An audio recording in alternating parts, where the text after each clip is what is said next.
Film director Debra Granik was born in 1963 in Cambridge, Massachusetts.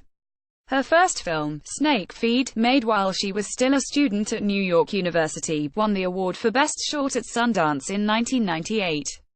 She has since made 2 feature films, including 2010's Winter's Bone, which launched lead actor Jennifer Lawrence's career and earned her an Academy Award nomination. Her follow-up, Leave No Trace, is adapted from Peter Rock's novel, My Abandonment, which tells the story of an Army veteran father and his daughter and their survivalist existence in the rural outskirts of Portland, Oregon. It's out now. 1. Comedy. Kate McKinnon's impressions of Rudy Giuliani. Facebook, Twitter, Pinterest. Uncanny precision. Kate McKinnon impersonates former New York Mayor Rudy Giuliani. Photograph, NBC, NBCU photo bank via Getty Images. Political comedians have been helping me laugh recently when some events have been too hard to digest.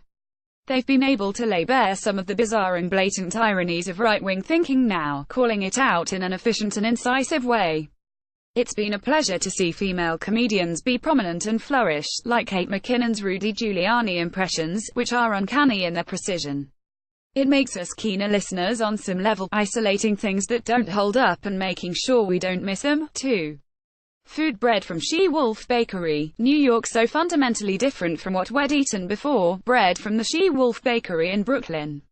Photograph, Instagram.com/SheWolfBakery/ My colleagues just brought back some bread from a farmer's market made by a local bakery, She-Wolf, and it tasted so fundamentally different from what we'd eaten before.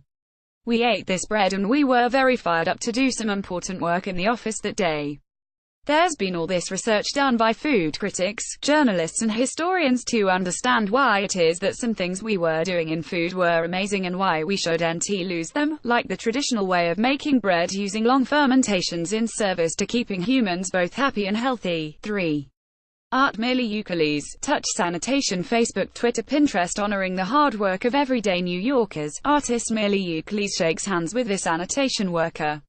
Photograph, courtesy the artist, Ronald Feldman. Fine Arts, New York. I've loved Merely's work for many years. In 2016 there was finally a beautiful exhibition of her work in the Queens Museum, New York. She made this piece in the late 1970s that really affected me, Touch Sanitation, where she shook the hands of over 8,000 New York sanitation workers to show how citizens relate to the infrastructure of the city. The work is photographic evidence of her meeting the workers, as well as chronicling what happened when they came to the first exhibition and how she then stayed in touch with some of them. It was a Herculean effort, honoring the hard work of everyday New Yorkers. 4. Venue. Picture House Central, London. Facebook, Twitter, Pinterest. A space for ingestion as well as digestion, London's Picture House Central Cinema. Photograph, Claire Zaffin, Alamy Stock Photo. I was recently in London for the Sundance Festival and I went to Picture House Central for the first time and spent the better part of a week with my jaw in my lap. I was amazed to see something that's so robust and thriving and that also feels like a cultural space to gather in with pleasure.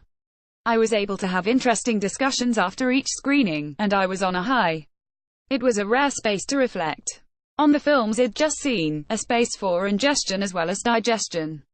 5. Book. We Are All Fast Food Workers Now by Analyze Orlek. Facebook, Twitter, Pinterest. Foundation for a Meaningful Discussion, a protest outside a McDonald's restaurant in Miami, Florida. Photograph, Joe Radel, Getty Images. This book is a breakthrough study in the interrelatedness of what workers experience in different city-states and nation-states of our global economy. I really appreciated the field research and how I could read investigative first-person accounts of how things are run. One vivid scene featured 12 McDonald's workers from different countries who all put out their forearms and had the same scars from where burning grease from the fryer had hit them.